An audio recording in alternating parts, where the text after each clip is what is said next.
Hello, welcome back. I'm reading Psycholonials. Isn't that neat? Uh, the new chapter came out today. Can you believe that? We're gonna read it.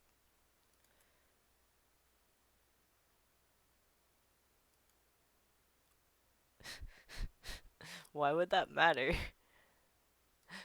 But I'm gonna save it anyways because I want it. Ah, ah. A major story event happened. You gotta save, right?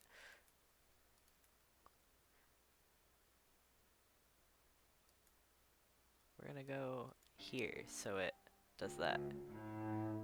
Yes, stuck pig. Yeah, indeed. 3 of them by now.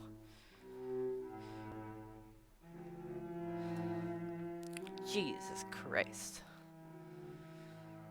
Cheese and rice, Mooney. The next day.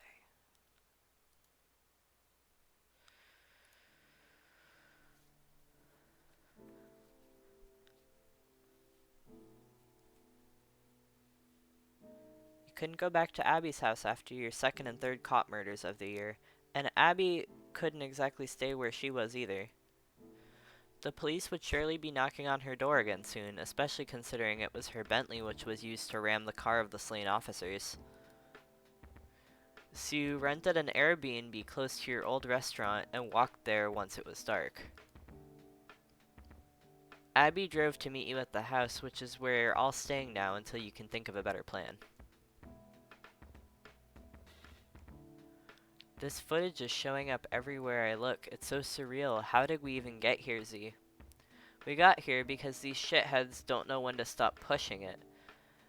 I know that footage make it look like I'm just icing these cops like a hardened criminal, but could I just remind everybody this only started out because a cop almost murdered me in cold blood?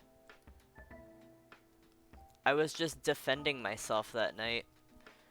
And that's all I was doing yesterday too. I was defending Purse too because he didn't do shit.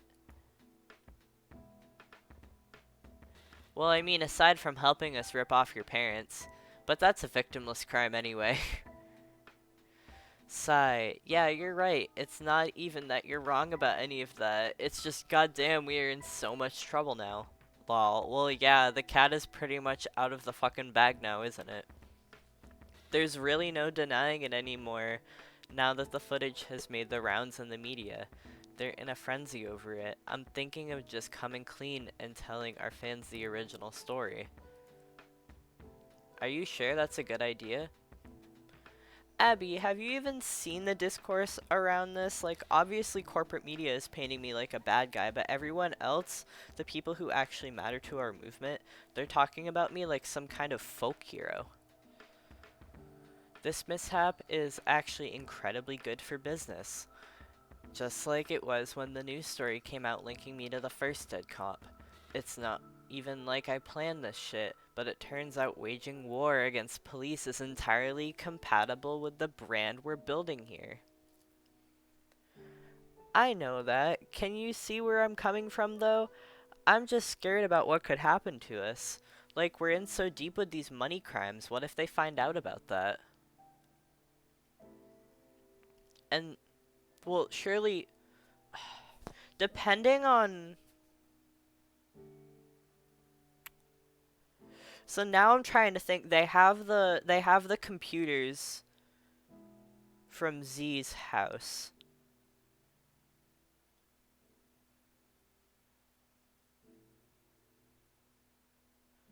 Like, if this specifically already had to do, I guess it wouldn't necessarily. I guess Jen wasn't necessarily doing cryptocurrency stuff in the first place, but like, if that's what is on those computers, then like, they can, they might have a lead there. I don't know.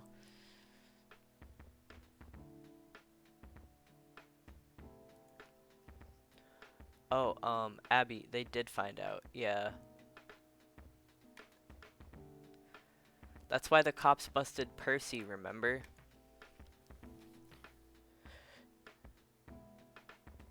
Yeah, I guess this isn't a matter of like what they can charge her with. It's they need to fucking find her first. Damn.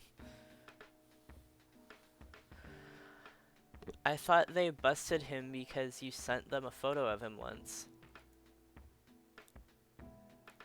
No. I mean, okay, yeah, but that was an accident. Oh, yeah. That was, yeah, exactly. Oh, yeah, because the photo ID. Duh. Yeah, you're thinking it's the fucking crypto. Oh, man. Yeah, there was no way for them to find out about that.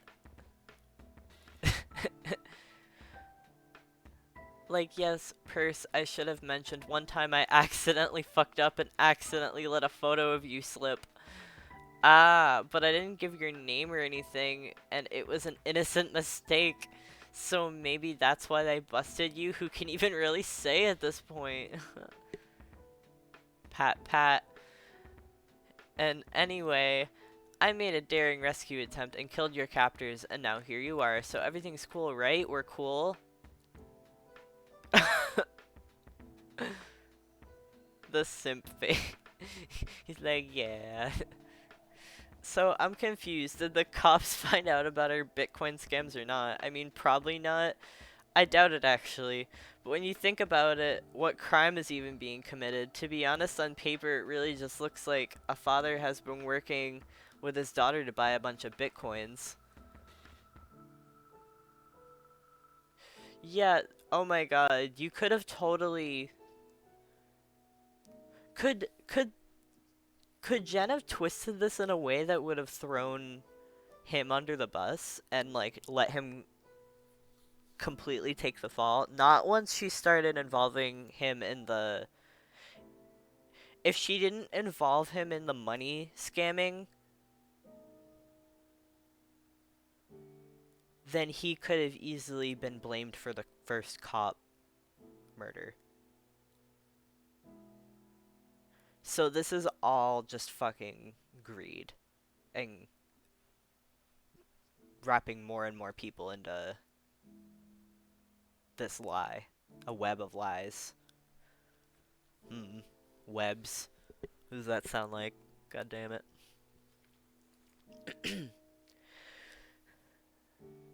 And the money just wound up in a family account, your account. If they want to prove a crime was committed, I guess they can try. Wait.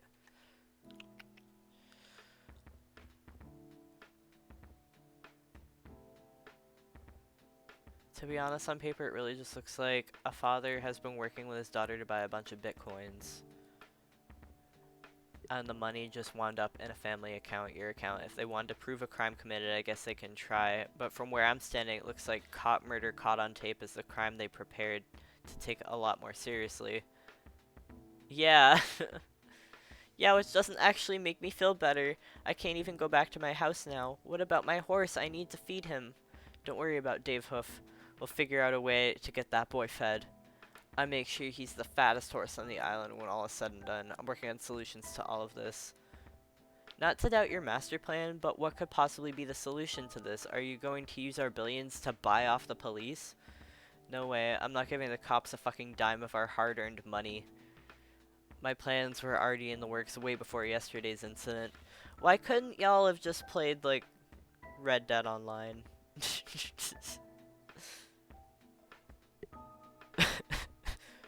That would have given him the same feeling of happy without the trauma and being indoctrinated into a cult. Ah. I wish you'd actually let me in on all your secret plans. I'm your partner in crime. You're supposed to be able to trust me. I do trust you, Abs. I just don't always want to overwhelm you with too much information. Oh my god. You've been doing so great with your dad. It would be a shame to clutter your head with new things to worry about.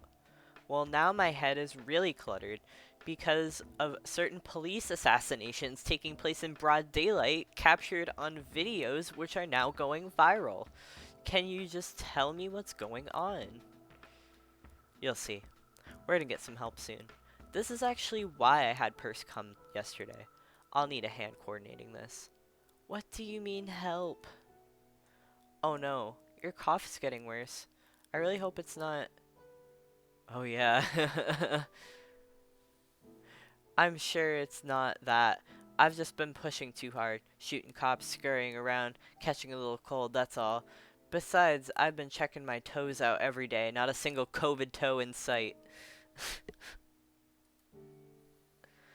I don't think that's really an indication of anything.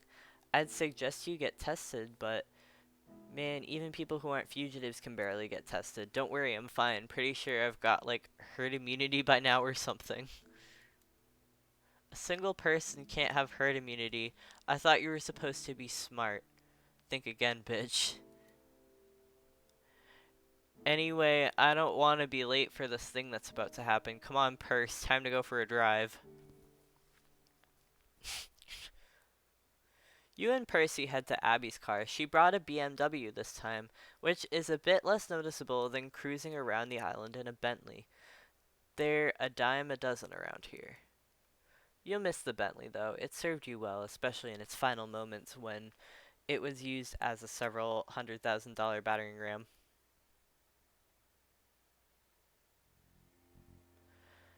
Percy has no idea where you're going. All he can do is glance at your phone sometimes, which you're holding for navigation purposes. You set the destination for a place near Jackson Point, which is one of the westmost parts of the island. A place that can facilitate boating activity in a way that's much more discreet than anything going on by docks near the downtown area. A few times Percy attempts some small talk. You humor him, nodding along, occasionally turning your head to throw him a smile. Seems like he's skirting the topic of his feelings? Something like that. That's nice, Percy. You're super flattered and all, but it would behoove him to come to grips with the magnitude of what's about to take place on this island. Yeah, so you're literally telling, like, he's talking, but we don't get to know. We don't get to know how Percy's doing. It doesn't matter because this is the person that's telling the story, or maybe it's the person that you're dreaming about? I don't know. In the not too distant future, some very loud noises may be assailing his ears, but they won't be coming from wedding bells. It would be coming from a boat.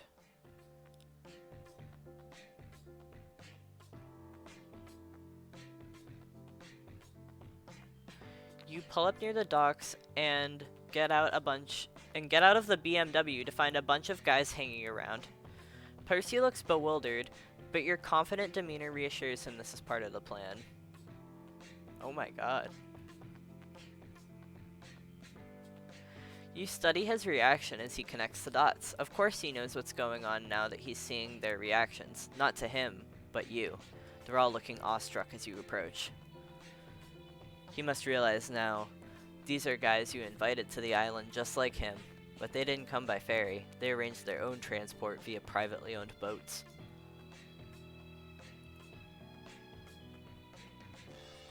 You say nothing for a moment, taking it all in. You bask in the hushed reverence. Their disposition is becoming quite familiar to you. Just another bunch of simps for your collection. Ones with completely different utility than Percy. Ones that aren't nearly as soft. You begin eyeing some of the hardware they brought. They came well equipped, just as instructed. These plans were in the works all week, and some of these boats took well over a day of sailing to get here. As you assess your new recruits, you can feel Percy fidgeting to your side. Clearly he wants some answers. He's wondering why you didn't tell him about this earlier. I'm telling you about it now, aren't I? He obviously can't dispute that, but his body language is still unsatisfied. That's fine. Now is precisely the right time to debrief him so he knows how he fits into the plan. Sorry, Perce. This was top secret stuff. And we were so busy with our financing operations, which were much more important. I've been back-channeling with some of the most dedicated followers. Ones in it for the long haul. Guys like you, you know? I asked guys with boats to rally other guys pretty close by. They organized low-key trips here to the west side. No ferries, no downtown action, no heat from cops. He's clearly grappling with the behind-the-scenes logistics of this. The who's, the where's, the when's. Some of these boats are from Massachusetts, or from the Massachusetts coast, a few from Long Island. We got sailors here from all up and down the eastern seaboard, actually. Last I checked with the guys on point, we had almost 20 boats headed here, but there might have been some more added since. You wouldn't believe how psyched these guys were to get the invite. Well, maybe you would. They're good people. Just a bunch of dedicated, hard-working jubilites, ready and willing to step up and do some crazy shit. Percy looks overwhelmed, maybe even intimidated to the untrained eye. But you know that, isn't it? You can tell exactly what the look is. It's concern that his role of importance may be rapidly diminishing before his eyes. You put a stop to that quickly. Don't worry, Perce. I brought you here for a reason. You'll be out front leading this crew in terms of the necessary logistics. Look at this shit. Just a bunch of dudes on boats after a long voyage wondering what the fuck to do, where they go, wherever. You'll take the reins on that. But you gotta be careful since the cops are still crawling all over this island looking for us, okay? He nods more confidently this time. Me.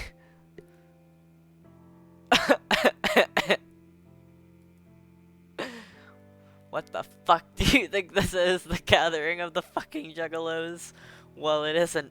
Not yet, at least. Don't worry, there'll be a time and place to wear the paint. But for now, you play it straight. Plain clothes, plain faces. You're all just a bunch of average locals, understood? I booked you all a bunch of Airbnbs, so make yourselves comfortable. Oh my god, they're gonna take over the fucking island. Dude, WandaVision.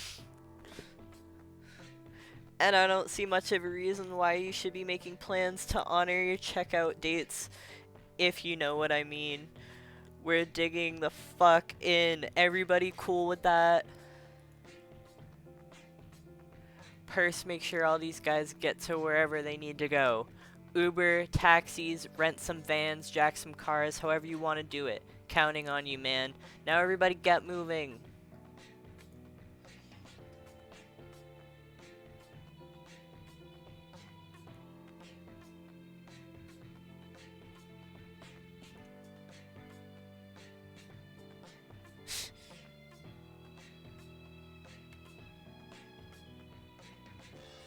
Holy shit.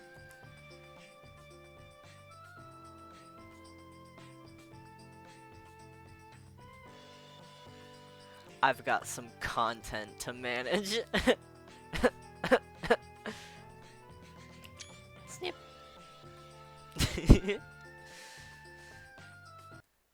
2 weeks later.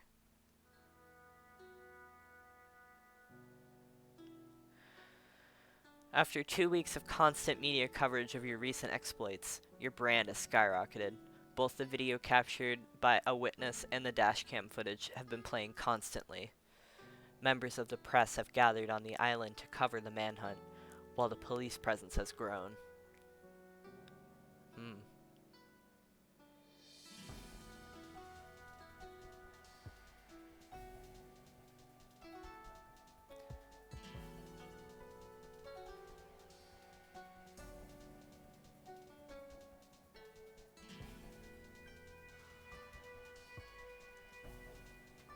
But the intensification of recent events hardly has been limited to circumstance on the island. The entire country has suddenly ignited in civil unrest over police brutality and the extrajudicial murders of black people at the hands of law enforcement. Something is stirring in America. Oh, so then it's kind of like the Joker, baby. Yeah, it's the Joker, baby. As if the more comfortable parts of the nation decided to finally wake up to the fact that they've been living in a police state for longer than most previously cared to admit. Also, probably a lot of the people who came to your island to get involved. I wonder, like, what their circumstances were. Like, were they literally just bored simps? I guess if they had boats, they couldn't have been, like... I don't know. I have no fucking idea. This is a crazy story, dude. It's wacky as heck. But you've noticed another. Wait, sorry.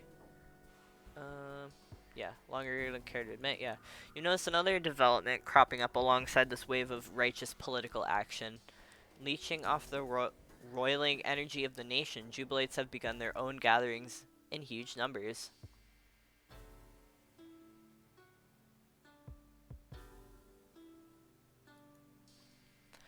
At first, no one thinks much of another few gangs of painted buffoons slipped in between the garish Trump motorcades and doomed boat parades. But before you know it, you can barely point a camera anywhere without televising another preposterous gaggle of circus riffraff clowned up behind their masks.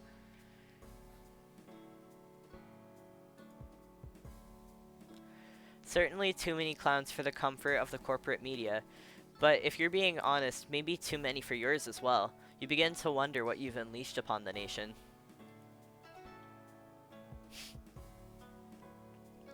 Quickly, social media seemed to realize this was a different flavor of political action. The sheer number of clowns with guns roaming the streets are making the people with all the money and power very nervous. Like, maybe the usual methods of media propaganda aimed at subduing these movements won't work on this crowd. Clowns with guns. That's my favorite Gorillaz song, dude. There is a sense that once the clowns are out of the barn, closing the doors won't do much good. And maybe there's something to it. As the police escalate their violent brutality in retaliation to the unrest, the Jubilates seized upon the chaos. Once they saw it was possible to drive police out of an area by force, they grew bolder in their aggression.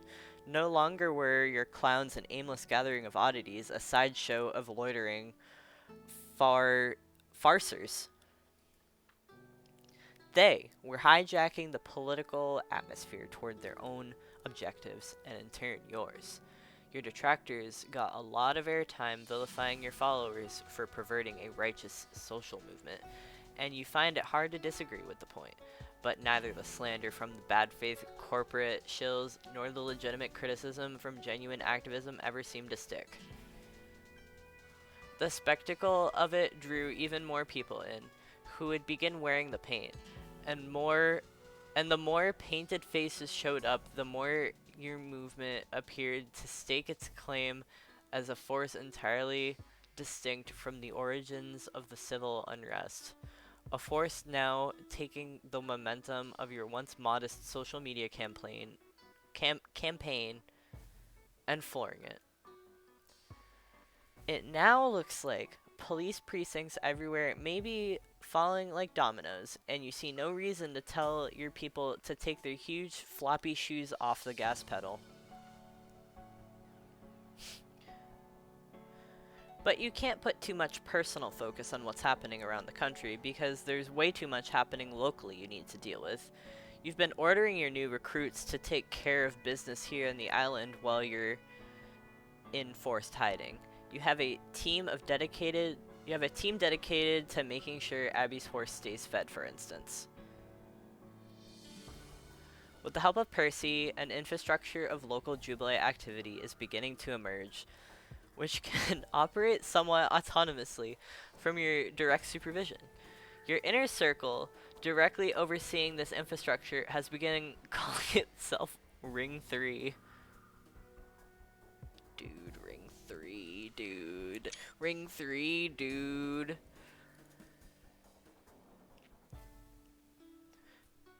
Being able to delegate important stuff is good news considering your health has been in decline.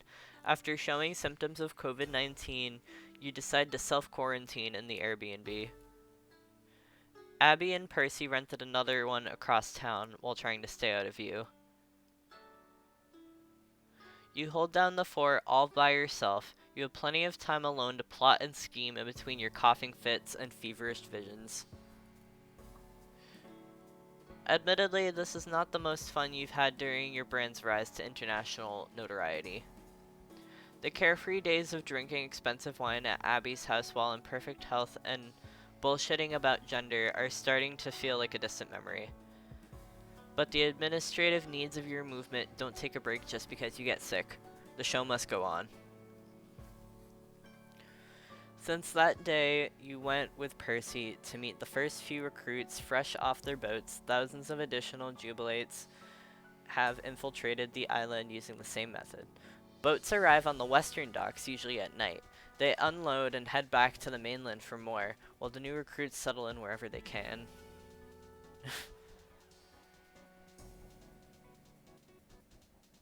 Four of diamonds, huh?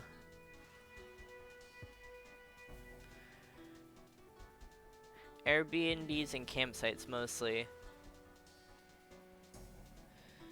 while some continue living on their boats and others break into empty summer homes. The fact that thousands of radicalized plainclothes clowns are now covertly occupying this island is the basis for your next series of operations you are planning. To the untrained eye, your schematics may appear to be total madness, but as you assure yourself frequently, it is anything but. So, this is a QAnon metaphor. It's like, what if QAnon, instead of trying to do like the fash route, went the anarchist route, I guess. Interesting.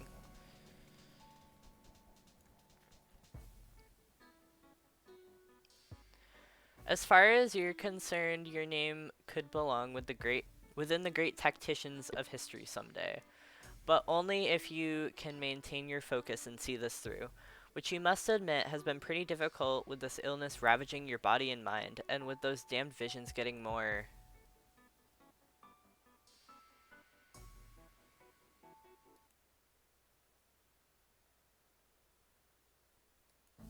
Was it there before? No.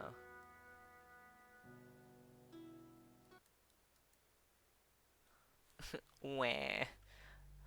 I am seeing spooky ghosts. There she was again. At least you think that was her. It's always hard to be sure what's happening on your peripheral vision, or the periphery of your imagination, you guess. It's strange that you've been seeing her more often than him lately. He was never far off from your disturbed hallucinations for obvious reasons. The way he died, the nature of that sickness and what it did to him, it left a mark on your psyche that will probably never go away. But her? You just had a falling out and never spoke again. It's guilt that's causing your mind to conjure. Is it guilt that's causing your mind to conjure her? You wrestle with the question for days, until finally an unassuming email that you stumbled on in your spam folder provides you with an answer. Someone was trying to collect on a medical bill of some sort. It's an ambulance fee, actually. An ambulance that was used about 2 months ago. They're trying to collect the bill from you, but the person originally billed wasn't you. It was her. The fact they're trying to collect from you instead of your mother must mean it couldn't be, could it? You do some more digging. You call the hospital where the ambulance dropped her off. After some time on hold, you confirm. It's not the fact she's dead that blows your mind. It's the date, April 20th.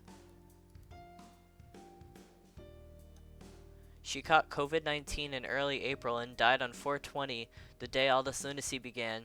She's been dead for almost 7 weeks and you never even knew it.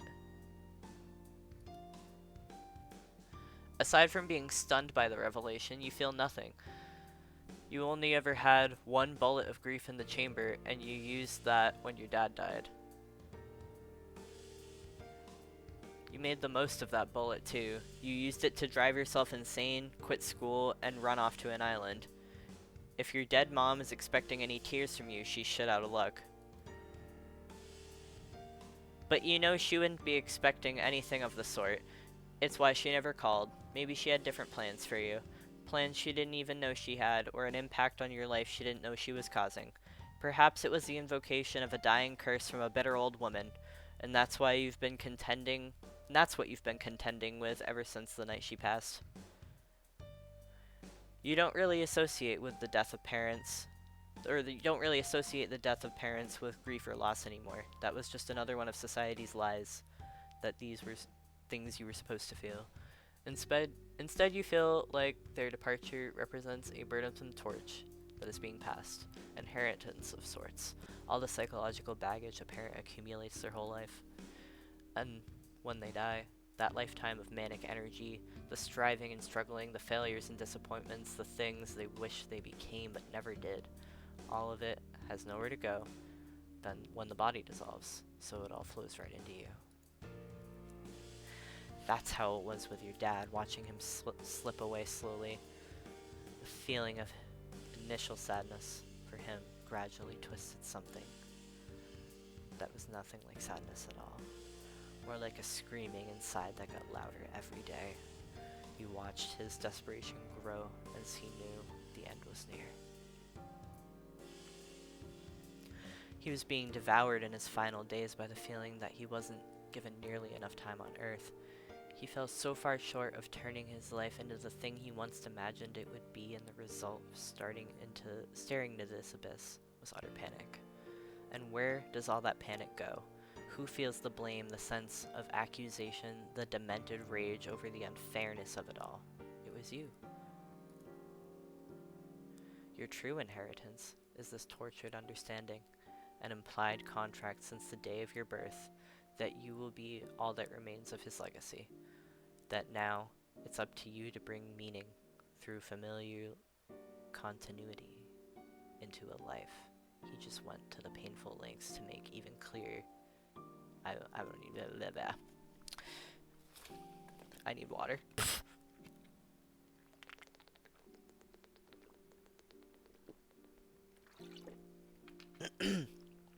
Maybe this is an excuse to edit the episode.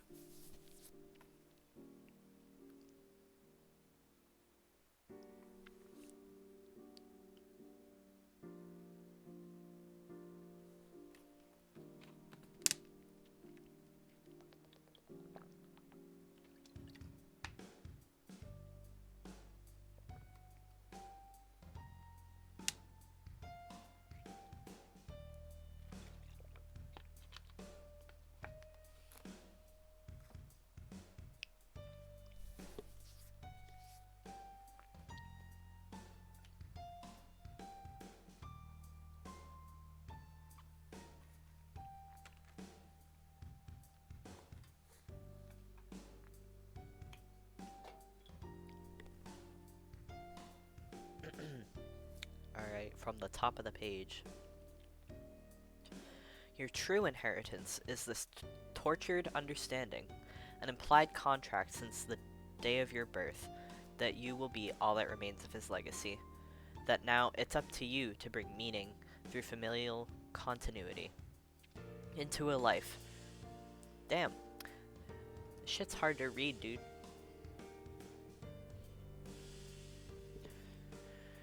Your true inheritance is this tortured understanding, an implied contract since the day of your birth, that you will be all that remains of his legacy. That now it's up to you to bring meaning through familial continuity into a life he just went to painful lengths to make clear he barely even considered worth living himself. But you had no intention of honoring that inheritance. The contract was worthless, partly because you never agreed to it. But more importantly, you gained disturbing insight into its author in the process of watching him die. You didn't lose respect for him. It was somehow worse than that. You began to question his agency as a human being. You questioned his humanity itself. As the sickness tore away at him, it took little bits of his mind along the way. Your father's intellect and personality were being dismantled in such alarming ways you began to wonder if you even knew what a human being was anymore. But you don't really wonder anymore. You think you simply understand now. A person is a phenomenal illusion, carefully held together by healthy neurons, which, once disrupted, appear as a series of hellish algorithms firing the wrong way, all the time, for the express purpose of creating horror in all those who believed they loved him. They believed they loved him because they believed he was real, not merely a jumble of algorithmic insanity which just happened to be executing in a proper sequential order most of the time. Damn, don't go JPEG on us now. Is that what you are too? A bunch of psychopathic, inhuman algorithms firing until you get everyone who joins your movement killed? Or if your algorithms aren't quite satisfied with that, until you rip this country apart and get everyone killed? The coughing fits are heavier now, more frequent. You know this must be her influence. It makes no sense in any scientific way, but you can just feel it. Her ghostly hand closing around your throat. Your dad's curse was bestowing his existential insanity upon you. The burden of striving for the American dream, which cracked your brain and sent you running away for good. Your mom never forgave you for it, so her dying curse is this disease, the same one that claimed her. And you know how she thinks. Why shouldn't you have to suffer the same way she did? COVID-19 is highly contagious, but you wonder if anyone's yet realized it can be transmitted psychically by a vengeful spirit. It's probably time to just throw in the towel. Just stop all this running and hiding and turn yourself over to the cops before you can endanger anyone else. Sure, you disappoint a lot of people that way. Millions who've become deeply invested in your defiance of this brutal imperialistic police state. But the disappointment resulting from letting them all down would be a blessing at this point, relative to the scale of damage that the misfires of your algorithmic insanity would truly be capable of.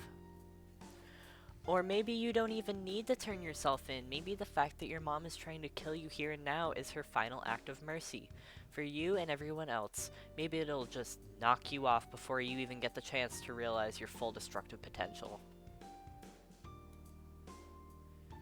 Go ahead, you...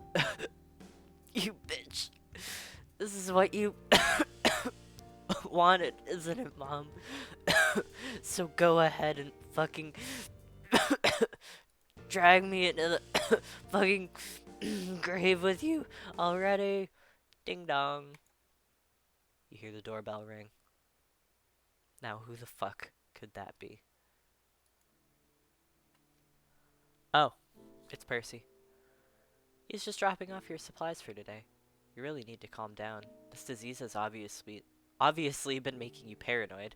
There's clearly nothing to worry about.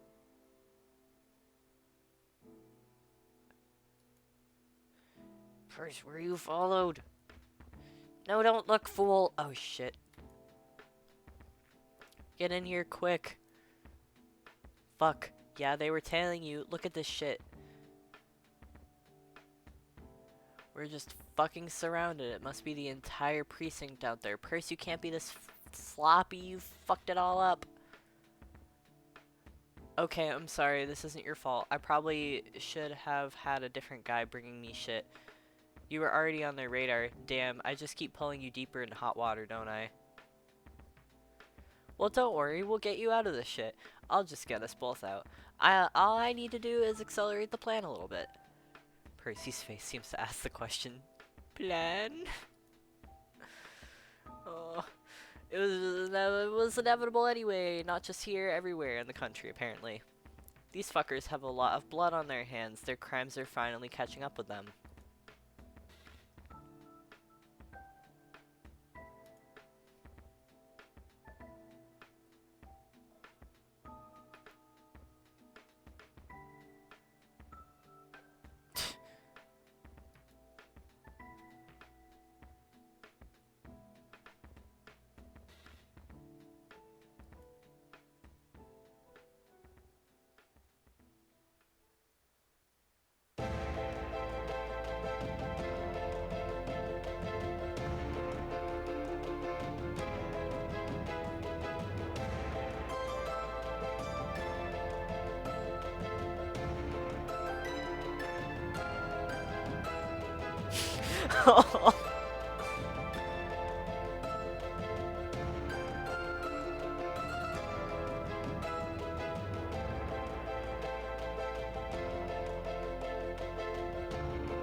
Oh man. Oh shit.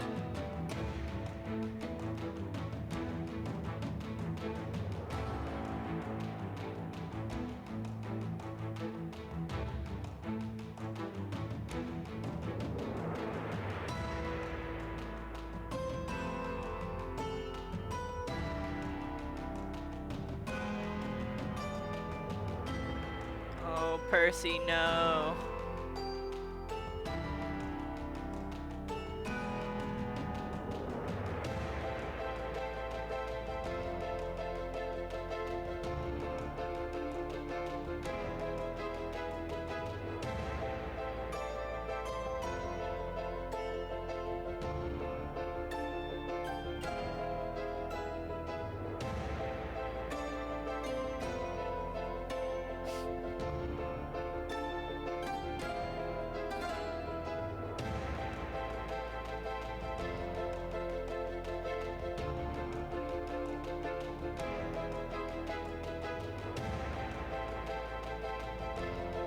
Wow.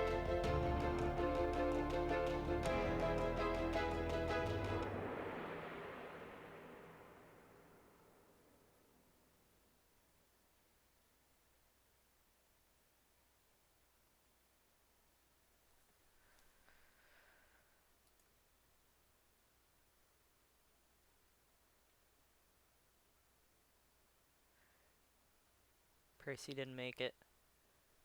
But there's no time for tears. Now that you've gone this far with the accelerated version of your plan, there's no turning back. You need to put this whole thing into motion.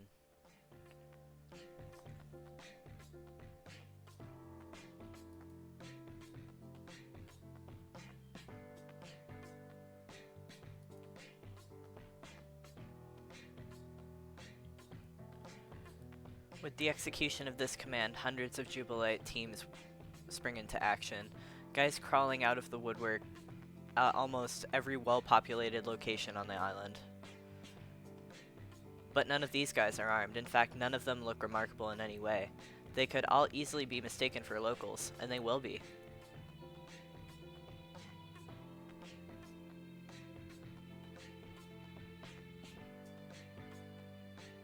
Your assiduously planned false flag operation has begun. Anyone who looked at just one of the viral videos showing your plainclothes Jubilates lurching out of their homes, grabbing their necks and choking as they collapsed on the lawn and driveway asphalt might think their performance looked a little fishy.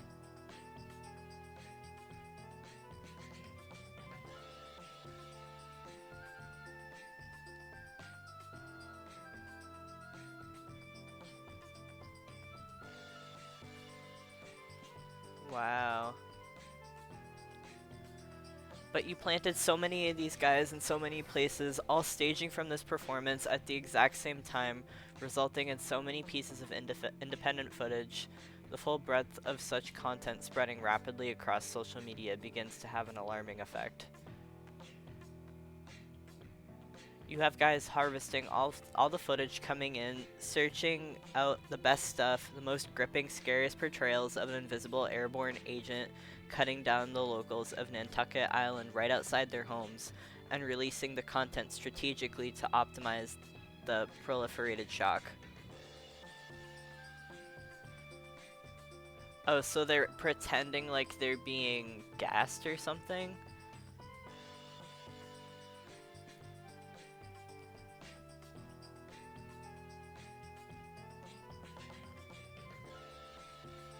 Then come a few other touches which requires no effort or planning at all, real panic. Not from your guys, but from the true locals who start catching on to what's happening. Actual people screaming in the background of your footage, near pretend bodies running away, getting into cars, peeling down residential roads. The panic just isn't good for optics. Or the panic isn't just good for optics. It's the entire purpose of this charade. Nobody gets hurt, they all just get out. Yeah, nobody except all the cops you've murdered as well. The panic begins with a trickle, but once the media starts running the footage, it turns into a flood, creating a stampede of people trying to leave the island all at once, ordinarily would be irresponsible, you think. It would be like if you didn't have a transportation plan all ready to go, which of course you do.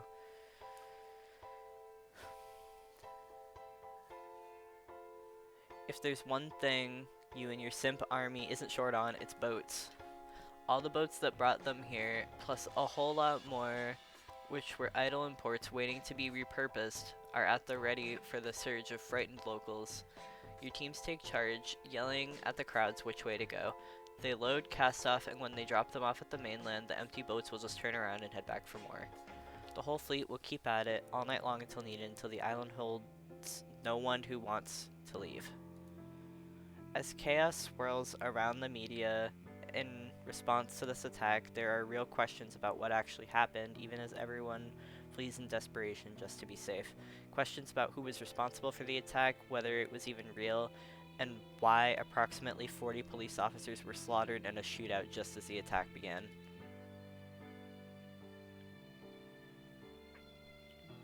And the talking heads of the corporate media will surely spin, as they always do, but this is a narrative for you to control, not through your dispatch teams, false flags, or leaked footage. As the leader of the Jubilate movement, this is something you need to address personally. It's too important to let it wait. You fight through the pain of your gunshot wound and the shortness of breath caused by the virus and begin streaming to your fans right away.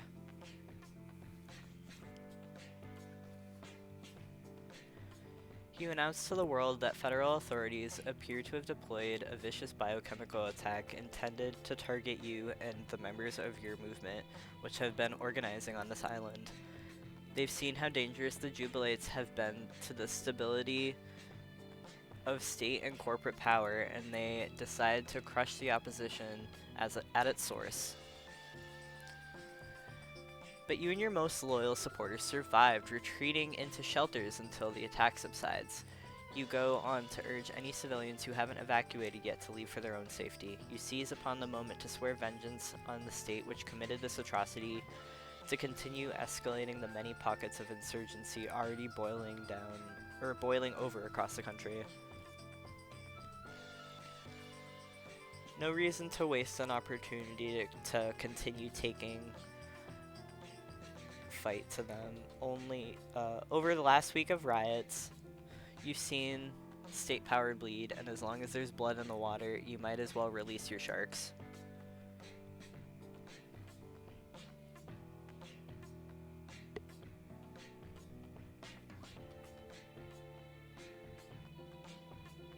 Fighting for air makes the transmission difficult. At first, you curse your luck again, wondering if it's even possible to have contracted the disease at a worse time.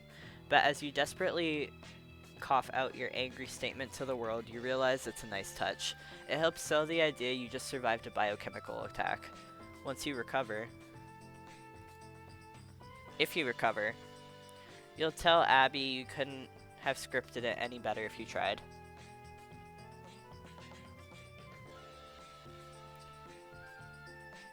But you can't call her to brag about the bleeding of the stuck pig that is the United States of America just yet. There's your own bleeding to attend to. And that of fallen comrades.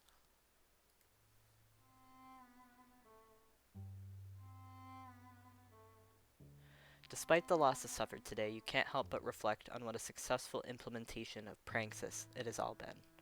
Really not bad for a day of work. Really not a bad day of work for a concept you bullshitted into existence through a series of hallucinatory revelations. You suddenly wonder if the founding fathers ever had similar thoughts about the Constitution.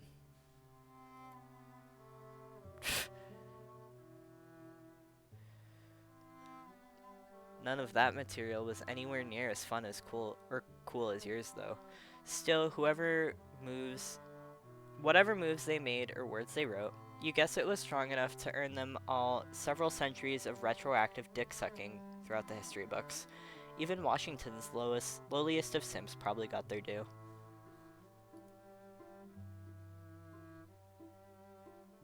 And yours will too.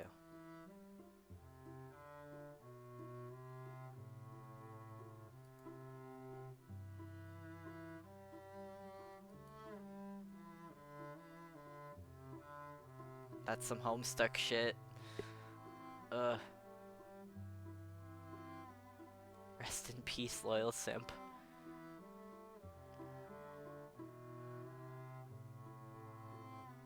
You are the first casualty of war. Oh my god. So, in Homestuck, when you kissed the corpse, it would come back to life in the dream world, and I really wonder if she fucking thought that that's what would happen.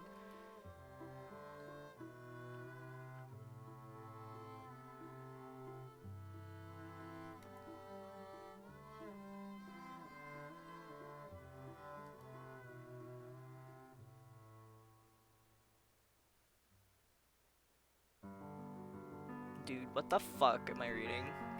I guess that's, yeah, that's chapter 5.